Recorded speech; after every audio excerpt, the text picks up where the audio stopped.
नमस्कार, मैं स्वाति आपके अपने चैनल इंडियन माइथोलॉजिकल स्टोरीज़ में आपका स्वागत करती हूँ। आज आपको कार्तिक पुराण का 16वां अध्याय सुनाने जा रही हूँ। 15वें अध्याय में आपने जाना कि जब जलंधर ने राहु को अपना दूत बनाकर भगवान शंकर के पास भेजा तो उनकी क्या प्रतिक्रिया हुई। इस अध्याय में राजा पृथु ने कहा, हे नारद जी, ये तो आपने भगवान शिव की बड़ी विचित्र कथा सुनाई है। आप कृपा करके यह बताइए कि उस समय राहु उस पुरुष से छूटकर कहाँ गया। नारद जी बोले, उससे छूटने पर वह दूत बर्बर नाम से विख्यात हो गया और अपना नया जन्म पाकर वह धीरे धीरे जलंधर के पास गया। वहां जाकर उसने शंकर की सब चेष्टा कही। उसे सुनकर दैत्यराज ने सब दैत्यों को सेना द्वारा आज्ञा दी।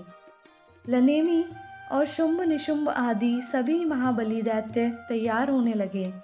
एक से एक महाबली दैत्य करोड़ों करोड़ों संख्या में निकल युद्ध के लिए जुट पड़े।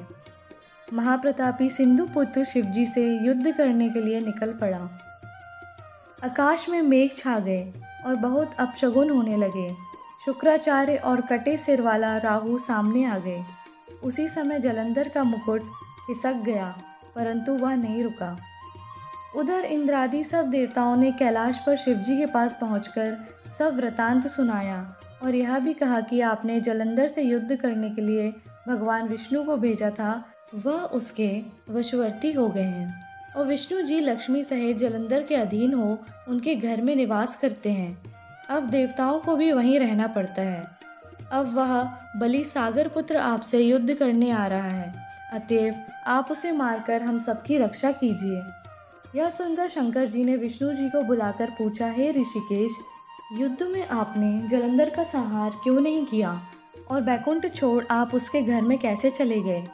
यह सुनकर विष्णु जी ने हाथ जोड़कर नम्रता पूर्वक भगवान शंकर से कहा, उसे आपके अंशी और माता लक्ष्मी का भ्राता होने के कारण ही मैंने नहीं मारा। यह बड़ा वीर और देवताओं से अजय है। इसी पर मुग्ध होकर मैं उसके घर में निवास करने लगा हूँ। विष्णु जी के इन वचनों को सुनकर शंकर जी हंस पड़े।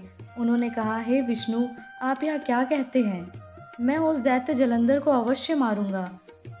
अब आप सभी देवता जलंधर को मेरे द्वारा ही मारा गया जान अपने स्थान पर को जाइए।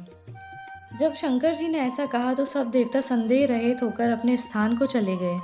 इसी समय पराक्रमी जलंधर अपनी विशाल सेना के साथ पर्वत के समीप आ कैलाश को घेर सेहनाद करने लगा। दैत्यों के नाद और कोलाहल को सुनकर शिवजी ने नंदी आदि गणों को उससे युद्ध करने की आज्ञा प्रदान की। कैलाश के समीप भीषण युद्ध होने लगा। दैत्य अनेकों प्रकार से अस्त्र शस्त्र बरसाने लगे। भेरी, मृदंग, शंख और वीरों तथा हाथी घोड़ों और रथों के शब्दों से शाब्दित हो पृथ्वी कांपने लगी। युद्ध में कटकर मरे हुए हाथी घोड़े और पैदलों वाले पहाड़ लग गया। रक्त मांस का कीचड़ उत्पन्न हो गया। दैत्यों के आचार्य शुक्र जी अपने मृत्यु संजीवनी विद्या से सब दैत्यों को जिलाने लगे। यह देखकर शिवजी के गण व्याकुल हो उठे और उनके पास जाकर सारा वृतांत सुनाया। उसे सुनकर भगवान रुद्र के क्रोध की सीमा न रही। फिर तो उस समय उनके मुख से एक बड़ी भयंकर कृत्या उत्पन्न हुई। दोनों जगहें ताल वृक्ष के समान थीं। वह युद्ध भूमि में जा सब असुरों का चवर्ण करने लग गई और फिर वह शुक्राचार्य के समीप पहुंची और शीघ्र ही अपनी योनि में गुप्त कर लिया। फिर स्वयं भी अंतर्ध्यान हो गई। शुक्राचार्य के गुप्त हो जाने से दैत्यों का मुख मलिन पड़ गया और वे युद्ध भूमि को छोड़ भागे। इस पर शुंभ निशुंभ और कालनेमी आदि सेनापतियों ने अपने भागते हुए वीरों को रोका। शिव जी के नंदी आदि गणों ने, इसमें गणेश और स्वामी कार्तिकेय जी भी थे, दैत्यों से भीषण युद्ध करना आरंभ कर दिया। इसी से 16वां अध्याय समाप्त होता है। बोले शंकर भगवान की जय।